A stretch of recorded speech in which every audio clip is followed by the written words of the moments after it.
지난주에 우리는 어떤 믿음이 구원받는 믿음인지, 내 믿음이 진짜인지 가짜인지 어떻게 알 수 있는지 그 해답을 오늘 본문을 통해서 살펴보았습니다. 우리가 하나님의 자녀가 되었다면 그 삶의 열매를 통해 알 수 있다는 것입니다.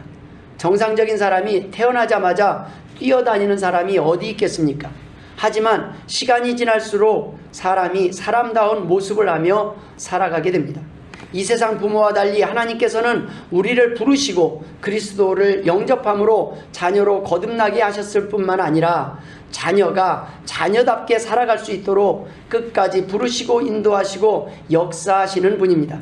이러한 자녀됨은 우리의 노력과 결심으로 완성되는 것이 아니라 성령님의 인도하심과 말씀의 순종함을 통해 가능합니다. 때문에 우리의 믿음도 하나님의 선물이요 우리의 열매 또한 성령님의 도우심을 통한 열매이니 우리는 아무것도 자랑할 것이 없는 것입니다. 에베소서 2장 8절에 너희는 그 은혜에 의하여 믿음으로 말미암아 구원을 받았으니 이것은 너희에게서 난 것이 아니요 하나님의 선물이라. 여러분, 노력해서 이 땅에 태어난 사람이 있습니까? 내가 꼭 좋은 부모 밑에서 태어나야 되겠다 결심하고 노력해서 선택하고 태어난 사람은 없을 것입니다. 그러나 여러분, 하나님의 은혜로 여러분은 이 땅에 태어났습니다. 그리고 태어났을 뿐만 아니라 하나님께서는 여러분을 계속 부르시고 여러분이 이 땅에서 행복하게 살기를 원하시는 분이 하나님이십니다. 하나님께서 여러분에게 놀라운 계획을 갖고 계신다는 말씀입니다. 천국에 가는 사람들은 결국 말씀에 대해 아는 자가 아니라 말씀을 듣고 아버지의 뜻대로 순종하는 사람들입니다.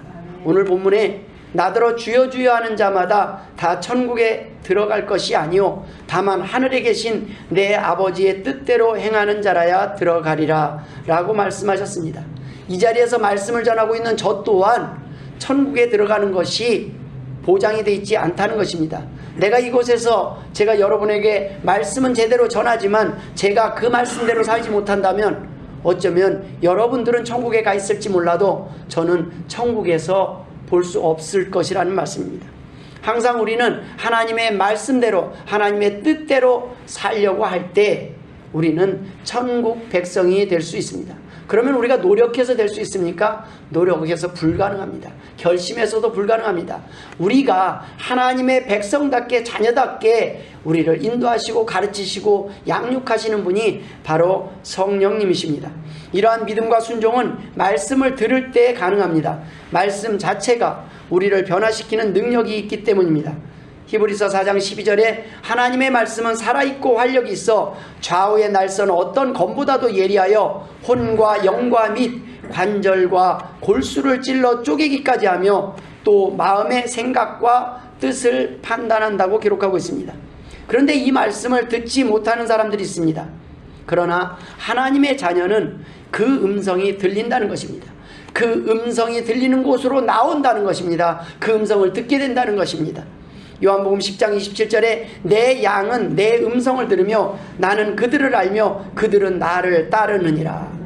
여러분, 이 자리에 나와서 하나님의 말씀을 듣는 것은 우리의 결심과 계획으로 이룰 수 없는 것입니다. 하나님의 사랑하심과 계획이 있었기 때문에 우리는 이 자리에 나와서 하나님의 말씀을 듣고 하나님에 대해서 알아갈 수 있는 것입니다. 이 음성을 듣고도 여전히 우리는 순종하지 못할 때가 있습니다. 영적 장애자로 살아갈 때가 있습니다. 영적으로 병든 자의 모습으로 살 때가 있습니다. 우리의 내려놓지 못한 욕심 때문에 끝까지 성령님의 인도하심을 거부하며 불순종하는 사람들도 있습니다. 때문에 아직은 열매가 없을 수 있습니다. 하지만 하나님의 택한 백성들은 하나님이 주신 만나를 먹고 하나님의 말씀에 순종하기에 점점점 삶의 열매, 믿음의 열매를 맺게 된다는 말씀입니다. 이것이 우리의 결심과 노력으로 불가능한 일이기에 이 놀라운 변화를 경험한 증인이 되어 다른 사람들에게 전할 수밖에 없는 것입니다. 내가 할 수 없는 일들을 하고 있을 그런 모습을 보게 된다는 거예요. 예전에는 참을 수 없었던 내가 참고 있는 모습을 보고, 예전에는 다른 사람과 나눌 수 없었던 내가 나누고 있는 모습을 바라보고 경험하게 된다는 것입니다. 우리의 회개는 구원받기 위한 회개가 아닙니다. 하나님의 자녀답게 살지 못하고 말씀대로 순종하지 못함에 대한 회개입니다. 깨어서 기도하지 못함에 대한 회개입니다. 하나님의 자녀답게 살지 못했다는 것을 알았기에 하나님 앞에 회개하며 용서를 구하는 것입니다. 우리의 열매는 나의 열매가 아닙니다. 성령님께서 깨닫게 하시고 역사하셔서 믿음으로 맺게 하신 은혜의 열매입니다. 그런데 거짓 선지자들은 이러한 것을 다르게 전한다는 것입니다.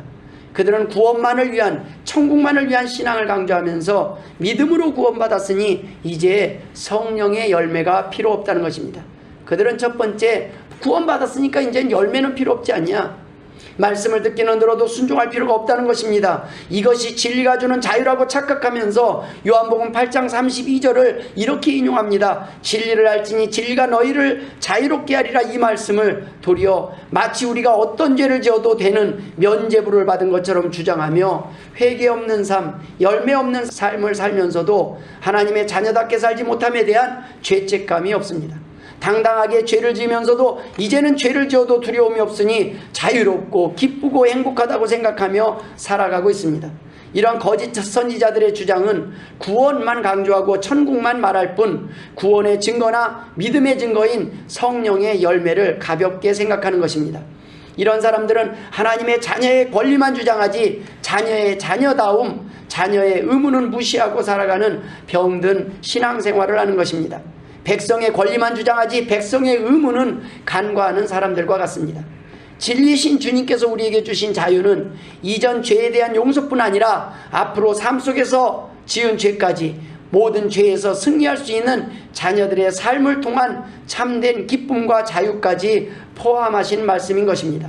진리 되신 말씀을 통해 이 말씀이 우리에게 구원에 이르게 하는 지혜를 주셔서 우리의 삶을 변화시킨다는 것입니다.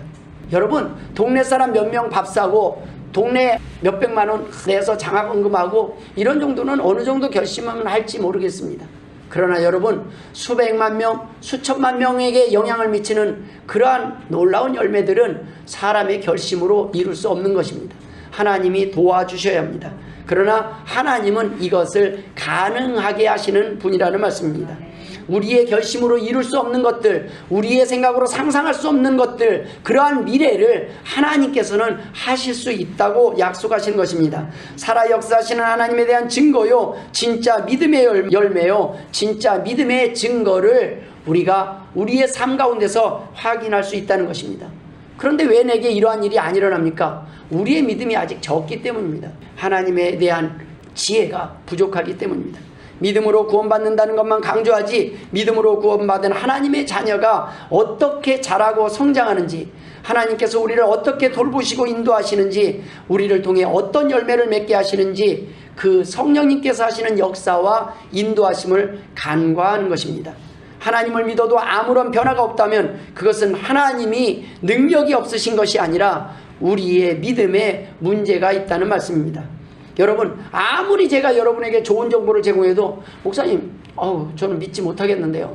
그럼 목사님이나 일단 투자하시고요. 저는 믿을 수가 없어요. 저는 한 푼도 투자할 수 없습니다. 아무리 제가 여러분에게 알려줘도 여러분은 그 복의 주인공이 될 수 없다는 것입니다. 믿는 자에게 능력을 경험할 수 있는 기회가 있습니다. 여러분, 구원에 이르는 믿음은 머리에 머무르는 지식이 아니요 우리를 변화시키는 능력입니다. 그래서 하나님의 말씀은 우리의 혼과 영과 관절과 골수를 찔러 쪼개신다는 것입니다. 이것을 경험하게 됩니다. 말씀을 들었을 뿐인데, 그런데 말씀을 듣는 순간 이건 사람의 말이 아니라는 것을 알게 됩니다. 깨닫게 됩니다. 사람은 그 누구도 약속할 수 없는 내용들, 그 누구도 알려줄 수 없는 내용들이 성경에 기록되어 있습니다. 여러분, 그것에 대해서 어느 날 믿어지고 믿게 되는 그 순간 놀라운 능력들이 우리의 삶 가운데 일어난다는 말씀입니다. 죄에 길들여진 우리를 변화시켜서 하나님의 자녀답게 만드실 뿐만 아니라 하나님의 자녀의 영광을 누리게 하신다는 말씀입니다. 마약 중독자가, 알코올 중독자가, 담배 꼴초가 담배를 끊게 된다는 것입니다. 그러니 기적 아니겠습니까? 사람의 결심으로 불과하는 것들, 내 주머니 안에 있는 것들을 나눌 수 없었던 내가 언제부터인가는 나누는 것이 더 큰 기쁨이 될 때가 있다는 말씀입니다. 베드로후서 3장 16절에는 그 모든 편지에도 이런 일에 관하여 말하였으되 그 중에 알기 어려운 것이 더러 있으니 무식한 자들과 굳세지 못한 자들이 다른 성경과 같이 그것도 억지로 풀다가 스스로 멸망에 이르느니라 라고 기록하고 있습니다. 자신의 욕심을 좇아 말씀을 해석하며 읽어보지도 않고 하나님에 대해서 궁금해하지 않으며 하나님 앞에 기도도 해보지 않고 자기 멋대로 해석하여 멸망에 이를 뿐 아니라 다른 사람들까지 멸망에 이르게 하는 사람들이 있다는 것입니다. 바로 거짓 선지자들이요 이단이요 이단에 빠진 사람들입니다. 이단들은 두 번째, 더 이상 회개가 필요 없다고 주장하고 있습니다. 믿음으로 이제 구원받았으니 우리는 회개할 필요가 없다. 구원파는 한 번 회개하고 구원받았으면 이제 끝이니까 더 이상 무슨 죄를 짓든지 회개할 필요가 없다고 말합니다. 때문에 주님이 친히 가르쳐 주신 주기도문도 부정하고 그들은 하지 않습니다.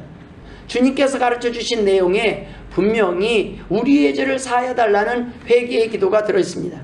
여러분, 우리가 예수 믿고 난 후 죄를 지은 적이 없습니까? 분명히 있습니다. 그러면 우리는 어떻게 합니까? 주님 앞에 나와 회개하고 용서를 구합니다. 이미 하나님의 자녀된 우리는 다시 구원받기 위해 회개하는 것이 아닙니다. 구원받았기에 우리가 하나님의 자녀답게 살지 못했음을 알기에 하나님 앞에 나와서 용서와 은혜를 구하는 것입니다. 우리는 구원받기 위해 교회 나와서 헌금하는 것이 아닙니다. 구원받았기에 감사해서 하나님 앞에 드리는 것입니다. 자녀가 부모에게 자녀가 되기 위해 효도하는 것이 아닌 것처럼 우리는 하나님 앞에 나와서 감사의 예물을 드리는 것뿐입니다. 자녀이기에 부모에게 효도하는 것입니다. 자녀됨이 우선입니다. 자녀가 됐으니 자녀다움이 요구되는 것입니다. 인간의 부모는 아무리 원해도 자녀를 자녀답게 성장할 수 있도록 온전히 양육할 능력이 없습니다. 하지만 하나님의 자녀는 그 자녀다움조차 성령님께서 인도하시고 양육하셔서 결국에는 자녀답게 만드신다는 것입니다. 우리는 하나님의 말씀을 통해 성령님의 인도하심을 따라 순종함으로 자녀답게 성장할 수밖에 없는 것입니다. 그런데 예수 믿고 나서 하나님의 자녀가 되었는데 아무런 변화가 없다면 그것이 도리어 이상하다는 것입니다.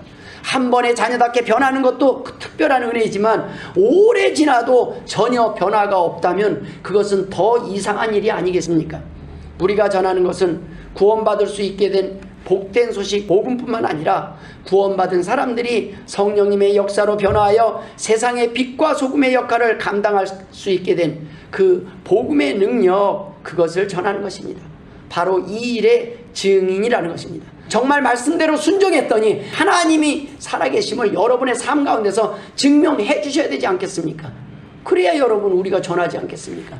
하나님은 아무것도 주지 않고 달라고 하시는 분이 아닙니다. 여러분에게 먼저 은혜를 경험하게 하실 것이고 하나님의 살아계심을 경험하게 하실 것입니다. 증인이 되기 전에 선결 조건은 내가 먼저 경험해야 된다는 말씀입니다. 먼저 회개함을 통해 내 안에 변화가 있고 기쁨이 있고 이 기쁨이 그 다음에 다른 사람에게 영향을 미치게 된다는 말씀입니다. 사도행전 2장 21절에 유대인과 헬라인들에게 하나님께 대한 회개와 우리 주 예수 그리스도께 대한 믿음을 증언한 것이라. 믿음만 증언하는 것이 아니라는 겁니다. 회개도 증언하는 겁니다. 하나님이 나를 회개케 하셨습니다. 나는 예전에는 죄인 아닌 줄 알았습니다. 나만큼 사는 사람이면 그래도 괜찮다고 생각했습니다. 나 정도면 그래도 열심히 살았다고 생각했습니다. 하나님의 말씀에 비춰볼 때 내가 많이 부족했고 내가 하나님의 자녀의 자리에서 많이 벗어나 있음을 이제 깨닫고 고백합니다.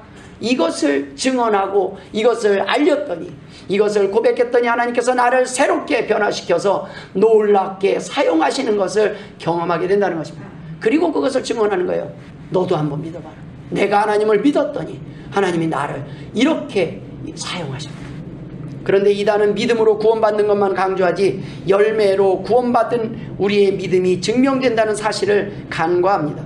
하나님의 도우시는 능력, 죄인을 변화시키는 성령님의 역사를 간과합니다. 한 번의 회개로 용서받고 거듭난 것만 강조하고 우리가 여전히 용서받은 죄인으로서 성령님의 도우심으로 변화되고 성화되어 결국 하나님이 기뻐하시는 성령의 열매를 맺는 놀라운 하나님의 자녀의 삶을 살게 될 것을 인정하지 않습니다. 한 번 회개하고 용서받았음을 믿음으로 신하여 구원받았으니 이제는 됐다는 것입니다. 더 이상 죄 문제로 고민할 필요 없으니 이제는 회개할 필요도 없고 기도할 필요도 없다는 겁니다. 때문에 구원파 교인들은 주기도문을 하지 않습니다. 이미 의인이 되었기 때문에 다시는 회개할 필요가 없다는 잘못된 교리 때문입니다. 그래서 죄를 지어도 회개하지 않습니다. 죄에 무감각해질 수밖에 없는 것입니다. 예수 믿고 구원받은 우리가 우리의 죄를 자복하고 회개하는 것은 구원받기 위함이 아닙니다. 다시 용서받고 다시 하나님의 자녀가 되기 위함도 아닙니다. 구원받은 자녀가 하나님의 자녀답게 살지 못했음을 알기에 용서를 구하고 하나님께 성령님께 죄악에서 승리할 수 있도록 깨어있을 수 있도록 도우심을 구하는 것입니다. 마태복음 26장 41절에 주님께서는 우리가 그러한 존재임을 이미 알고 계셨습니다. 그래서 이렇게 말씀하셨습니다. 시험에 들지 않게 깨어 기도하라. 마음에는 원이로되 육신이 약하도다. 너희들 잘 안 되지? 이제 자녀라는 건 아는데 제자답게 하나님의 자녀답게 살고 싶은데 잘 안 되지? 주님은 우리가 기도하지 않으면 넘어질 것을 이미 아셨습니다. 디모데전서 1장 15절에 내가 죄인 중에 괴순이라. 사도 바울 정도 되면 너희들은 나를 본받으라 할 정도 되는데, 내가 지나고 보니까 살고 보니까 내가 하나님에 대해서 아는 거에 비해서 하나님의 자녀답게 살지 못했습니다. 내가 조금 선을 행했던 것이 내 능력으로 하는 줄 알고 교만했었습니다. 내가 이제 알고 나니까 그 모든 것이 하나님의 은혜였음을 고백합니다. 그렇게 생각하니까 교만했던, 조금 베풀고 조금 나누면서 교만했던, 조금 가졌다고 교만했던 내 자신을 바라보며 하나님, 이제는 하나님이 주신다면 겸손하게 주의 이름으로 나누겠습니다. 주의 이름으로 섬기겠습니다. 그렇게 고백할 수 있는 날이 온다는 것입니다. 여러분, 우리는 보혈의 공로로 용서받았으니 여전히 용서받은 죄인일 뿐입니다. 구원파 이단들의 주장대로라면 바울 사도도 구원을 받지 못한 것입니다. 여러분, 회개가 빠진 구원, 회개가 필요 없는 신앙생활, 회개의 필요성을 부정하는 것은 기독교가 아닙니다. 성경은 분명하게 회개할 것을 명령하고 있습니다. 계시록 3장 19절에 물은 내가 사랑하는 자를 책망하여 징계하노니 그러므로 내가 열심을 내라 회개하라. 여러분, 우리는 구원받기 위해 회개하는 사람들이 아닙니다. 구원받았기에 하나님의 자녀임을 믿기에 자녀답게 살지 못했음을 깨달았기에 하나님이 원하시는 백성, 하나님이 원하시는 길에서 벗어나 살고 있음을 우리가 알기에 성령님께 도움을 구하며 회개하는 것입니다. 세 번째 이단은 바로 행위로 부인하는 자들입니다. 잘못된 교리는 잘못된 생활과 행동으로 이어지기 마련입니다. 회개를 부인하는 구원파 교리는 거짓말이나 간음, 술, 담배나 살인행위까지도 가능하게 합니다. 술, 담배 이게 지옥에 가는 이유가 아닙니다. 그런데 무슨 얘기입니까? 마음 놓고 내가 다 해도 된다는 거예요. 모든 거를 무엇이든 해도 너는 죄 안 져, 이 얘기입니다. 그러니 얼마나 많은 사람들이 따르겠습니까? 면죄부를 받았는데. 사도 바울은 일찍이 이러한 이단을 하나님을 시인하나 행위로는 부인하는 자들이라고 규정했습니다.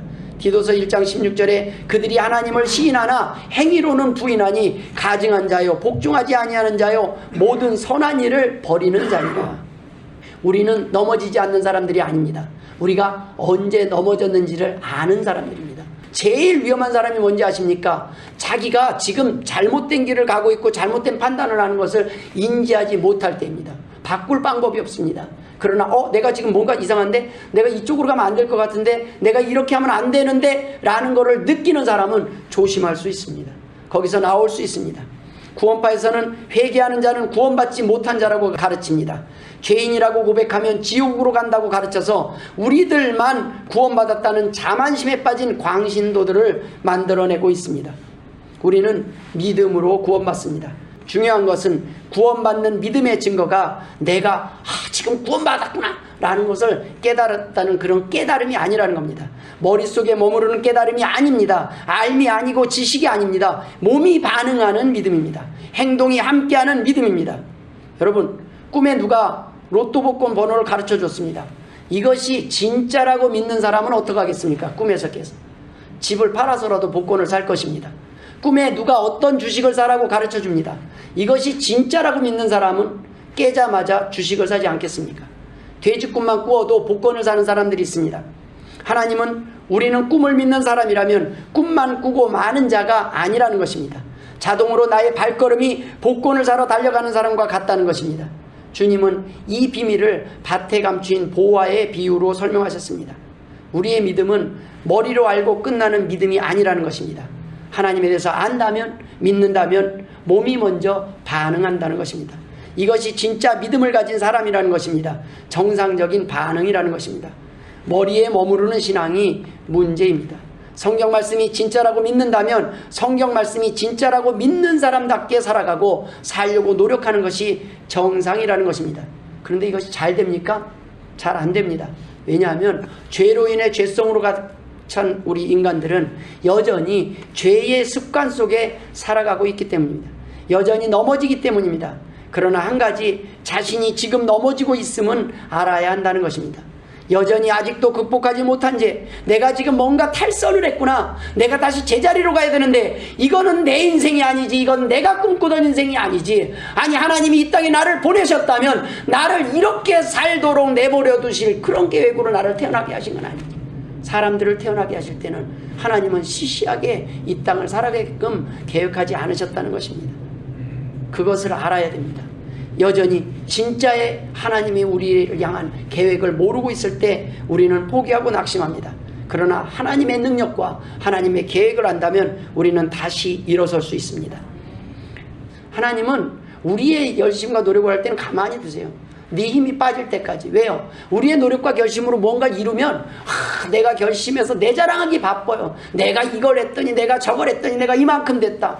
결과가 내 계획대로 진행되지 않습니다. 그러나 하나님은 하나님께 기도한 뒤에 주시길 원해요. 왜요? 그래야 믿음이 자라기 때문입니다. 하나님 앞에 기도한 뒤에 하나님, 내가 이제 하나님 앞에 구하고 하나님의 인도하심을 의지하면서 살아가겠사오니 하나님 내 앞길을 인도하시고 보호하여 주옵소서 할 때 하나님께서 우리를 믿음의 자녀로 성장시킨다는 말씀입니다. 하나님의 자녀답게 살지 못함을 알기 때문에 우리는 날마다 자신을 쳐서 복종시키며 하나님 앞에 죄송하고 겸손한 마음으로 성령님의 도심과 은혜를 구하며 사는 것입니다. 그러니 어찌 교만할 수가 있겠습니까? 사도 바울은 자신을 쳐서 복종하게 하는 이유를 이렇게 고백하고 있습니다. 고린도전서 9장 27절에 내가 내 몸을 쳐서 복종하게 함은 내가 남에게 전파한 후에 자신이 도리어 버림을 당할까 두려워함이로라. 천하의 사도 바울도 내가 버림당할 거야. 남은 다 전도해서 천국 가게 해놓고 보니까 내가 주식사 내가 꿈에 보니까 로또 번호 봤어. 그러면 다 알려주고 자기는 안 산 거예요. 이런 사람이 있을 수 있다는 거예요. 그래 다 부자 됐는데 나만 안 사는 거예요. 믿음이 없는 사람이에요. 아는 거를 전할 뿐이지 자신은 정작 믿지 않는 교인들이 많이 있습니다. 여러분, 쳐서 복종시킨다는 것은 내가 다 전파하고 해놓고 나서 내 자신이 교만해서 하나님의 자리에 빠지면 하나님이 나를 버리실 수 있다는 거예요. 하나님이 버리시는 게 아니라 사실은 내가 하나님을 버린 거죠. 내가 하나님의 말씀을 떠나는 거죠. 하나님이 계속 부르는데도 내가 하나님 앞에 굴복하지 않고 여전히 내가 주인이 되어서 살고 싶은 것입니다. 여러분, 살을 빼려면 운동을 해야 한다는 것을 아실 것입니다. 그런데 이 운동을 하는 것이 쉽습니까? 아는데 잘 안 되는 것입니다. 하나님의 자녀도 죄를 안 지어야 하는 것을 알지만 잘 안 됩니다. 여전히 우리 안에 죄성이 남아있기 때문입니다. 이전에 살던 육신의 생각과 습성이 남아있습니다. 그 습관을 바꾸는 것이 쉽지 않기 때문입니다. 그런데 이것을 가능하도록 돕는 분이 바로 성령님이십니다. 성령 말씀입니다. 틀렸다고 잘못했다고 다시 돌이키라고 말씀해 주십니다. 다시 일어서라고, 포기하지 말고 다시 힘을 내라고 하나님은 말씀하고 계시는 것입니다. 성경 어디에도 어떤 죄인에게도 하나님은 안 된다라고 말씀하신 적이 없어요. 그래, 너 그동안 죄 졌냐? 그래, 내가 이전 건 묻지 않겠다. 그런데 앞으로는 멋있게 살아라. 앞으로는 가늠한 여인에게도 나도 너를 정죄하지 않으니 이전 건 잊어버리고 앞으로 가서 다시는 죄를 범치 마라. 그랬을 때 너의 삶에, 남은 삶에 놀라운 기적을 경험하게 될 것이라는 거예요. 가장 큰 경험이, 기적이 뭡니까? 여러분, 없어도 행복한 사람이 가장 큰 기적 아니겠습니까? 그런데 없어도 행복한 사람은요, 날마다 어제보다 오늘 더 조금씩이라도 늘어난다면 행복이 커지겠습니까? 줄어들겠습니까? 그러니 당연히 행복하죠. 일단 없어도 행복한 사람에서 출발해야 돼요. 그런데 있어야 행복한 사람은 계속 모아도 부족한 거예요. 하나님께서는 일단 우리가 하나님의 자녀임에 감사하며 행복하길 원하십니다. 머리로만 가지고 있던 생각을 몸으로 반응하고 행동할 수 있도록 하는 것이 바로 믿음이라는 말씀입니다. 우리는 믿는 만큼 행동합니다. 믿음이 자라는 만큼 열매를 맺을 것입니다. 구원받은 자녀는 열매의 크기가 비록 다를지언정 열매가 없는 사람은 한 사람도 없습니다. 처음에는 작은 열매를 맺다가도 믿음이 자랄수록 더 크고 좋은 열매를 맺는 것이 당연하다는 것입니다. 열매의 결과는 다를지언정 열매 없는 자녀는 없다는 말씀입니다. 하나님께서는 저와 여러분을 부르셨을 뿐만 아니라 저와 여러분을 변화시켜서 죄에서 승리하게 하시고 우리를 통하여 앞으로 남은 삶 동안에 크고 작은 열매를 맺게 하실 것이라는 것입니다. 그런데 이단들은 교회의 전통과 질서를 전면으로 부정할 뿐 아니라 신학교육을 받지 않은 무자격자들을 필요에 따라 전도사 목사로 안수하고 있습니다. 너도 목사 만들어줄게. 너도 전도사. 얼마나 쉽습니까? 교회 하나 차려. 내가 밀어줄게. 아무것도 필요 없어요. 성경만 깨달으면 돼. 괜찮아. 이거 하나만 알면 돼. 여러분, 그렇게 교회를 세우고 그렇게 자기네 나름대로 전파를 하는데 놀랍게도 그 소리를 듣고 쫓아가는 사람이 많아요. 그 유혹이 달콤하기 때문입니다. 그들은 성경만 네가 깨달으면 되기 때문에 신학교육은 필요 없다고 주장합니다. 각자 자기 소견에 좋은 대로 성경을 해석하고 살아가기 때문에 결국에는 기준도 없고 회개도 없어 멸망에 이르게 되는 것입니다. 구원파에서는 정통교회의 제도와 예배 형식, 11조, 새벽기도, 축도 등을 무시하거나 부정하면서 이러한 종교행위에서 해방되는 것이 구원이라고 가르칩니다. 아무것도 모르고 순진한 사람들을 미혹하고 있습니다. 베드로는 이런 사람을 가르쳐 무식한 자들이 성경을 억지로 풀다가 스스로 멸망에 이른다고 지적하고 있습니다. 안수받은 적도 없는 사람이 그냥 스스로 어느 날 목사가 되는 거예요. 자기가 자기 안수하고 목사 되는 거예요. 그리고 나서 자기만 깨달은 것처럼 사람들을 연혹하며 새로운 거듭남의 구원의 교리만 치중하고 구원받았어? 됐어? 이제 마음껏 살아. 진리가 너를 자유케 할 거야. 해방됐으니까 마음대로 살아. 뭔가 이상하지 않습니까? 우리가 예수를 믿든 안 믿든 떠나서 이상하지 않습니까? 안 믿는 사람도 압니다. 이걸 그렇게 가르치면서 하는데 놀랍게도 수많은 사람이 쫓아간다는 거예요. 교회 안에는 예수 믿고 싶은 사람, 믿은 사람, 믿으려고 하는 사람, 종류별로 다 믿음의 크기도 다르고 그런 사람이 다 모여 있어요. 교회를 이용해서 영업하려고 오는 사람들도 있어요. 보험 들게 하려고. 그래서 보험 회사 들어가면 제일 먼저 큰 교회 등록부터 해요. 어떻게든 좀 해보려고. 별별 사람이 다 있습니다. 교회의 모습은 모인 사람들이 아니라 그 안에서 하나님의 뜻대로 사는 사람들, 그 사람을 통해서 하나님의 교회가 드러나는 거예요. 근데 그 안에 들어가서 그 달콤한 내 죄성과 유혹, 내 소리를 이용하려는 사람, 그런 사람들을 구별하지 못하고 그 말에 쫓아가니까 사람 때문에 넘어지는 거지 말씀 때문에 넘어지지 않습니다. 여러분, 교회 때문에 넘어지는 것이 아니에요. 우리의 욕심 때문에 사기를 당하는 겁니다. 하나님 앞에 믿고 하나님을 의지하는 방법을 모르면 내 임대로 해봤을 때 사람의 무서움을 경험하게 됩니다. 사람은 믿을 만한 존재가 아닙니다. 사랑할 존재일 뿐입니다. 여러분, 왜 이단에 빠지게 되는 것일까요? 여전히 죄 가운데 있으면서 하나님의 말씀에 순종하며 자신을 쳐서 복종하는 건 힘들어요. 하나님의 자녀답게 사는 거 쉽지 않아요. 아버지가 대통령이면 자녀들 피곤합니다. 자녀들은 그날부터 어디 가서 마음 놓고, 옛날 같으면 한번 화가 나면 욕이라도 하는데 우리 아버지가 대통령 됐어요. 그러면 대통령 내려올 때까지는 아버지가 대통령인지 내가 대통령이 알 수가 있어요. 제가 어릴 때 그랬습니다. 우리 아버지가 목사님인데 아버지가 목사님인지 제가 목사가 아니잖아요. 근데 애들이 뭐만 하면 뭐라고 그러냐면 목사님 아들이 그렇게 배웠어 성경에서. 그럼 할 말이 없는 거예요. 똑같이 잘못을 해도 혼내면은 저만 혼내요. 그러고 가서 선생님이 그러더라고요. 나중에 다른 애는 혼내면은 교회 안 나와. 근데 너는 혼내도 나오잖아. 그리고 나만 혼내는 거예요. 잘못을 안 했는데 같이 떠들고 있잖아요. 막 얘기하다 보면 제신이 또 어쩌고 그게 우리 예수 믿는 사람이 듣는 욕이에요. 왜 듣는지는 알아야 돼요. 사람들은 하나님의 자녀가 하나님의 자녀답게 살기를 기대하고 있어요. 정작 자신은 그렇게 살지 못하면서. 그러나 하나님의 자녀도 점점 자라가는 과정이 있고 시간이 필요하다는 것을 모르는 거예요. 이 땅의 지식에 대한 유식과 무식에 관한 문제가 아닙니다. 하나님은 베드로와 같은 무식한 사람도 부르시고 사용하셨지만 베드로를 계속 무식하게 내버려두지 않으셨습니다. 바울과 같이 유식한 사람도 부르셨지만 바울은 자신을 죄인 중에 괴수라고 고백하게 하셨습니다. 하나님께서는 이 땅의 지식에 유식하든 무식하든 하나님이 원하시는 사람으로 변화시키고 사용하신다는 것이 중요한 것입니다. 자신이 원하는 것만 골라 듣고 아멘하고 믿고 살아가는 사람들이 무식한 사람들이요, 베드로 사도가 언급한 무식한 자들인 것입니다. 이단들은 모두 하나님을 결혼하고 성경을 부분적으로 이용하지만 하나님에 대한 가르침, 구원, 교회, 신앙생활, 종말에 대한 가르침에서 모두 벗어난 성경의 구원이 아닌 하나님의 뜻이 아닌 다른 뜻, 다른 복음을 전하고 있는 것입니다.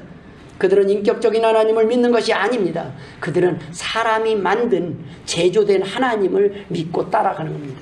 여러분, 목사는 함부로 전할 수가 없습니다. 제가 여러분 배운 대로 또 성경의 전체대로 연구한 수없이 수십 년, 수백 년 동안 연구한 그것들을 제가 무시하고 여기서 살그머니 살짝 바꿔서 전하면 여러분 저는 제명됩니다. 저희 교단에서.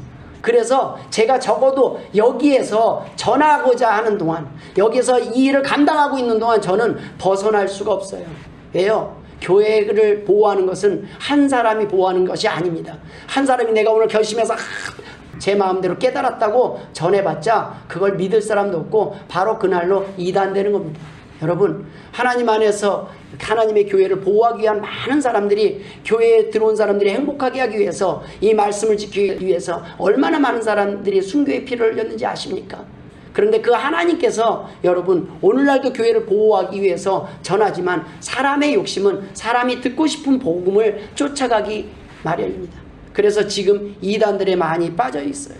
억울하고 힘들고 아픈 사람들이, 분별력이 없는 사람들이 그저 그냥 이단의 달콤한 말에 빠져서 더 힘든 시간들을 보내고 있습니다.